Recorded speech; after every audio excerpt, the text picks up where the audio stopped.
இன்னைக்கு என்ன அப்படின்னா 10 மாசம் படாத பாடுபட்டு வாந்தி எடுத்து வயித்தால போய் இடுப்பு வலிச்சு பிரசவ வலி வந்து அறுத்து கிழிச்சு தச்சு எடுத்து பேண்டு மூண்டு கழுவி பால் கொடுத்து சோறு ஊட்டி குளிக்க வச்சு ட்ரெஸ் போட்டு தூங்க வச்சு இத்தனையும் பண்றது நானே.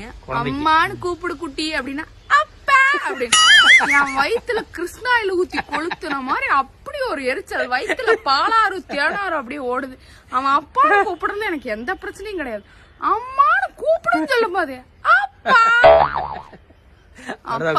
அப்பான்னு கூப்பிடுற அப்படின்னா அப்பா, பாட்டின்னு பாட்டி, அம்மான்னு கூப்பிடு அப்பா. செல்லம்மா அம்மா செல்லம்மா? அப்பாவா? அம்மா செல்லம் இல்ல? அம்மா நான் இருக்கேன். நீ யார் செல்லம்? அம்மா செல்லம்மா அப்பா செல்லம்மா? அப்பா செல்லம்மா?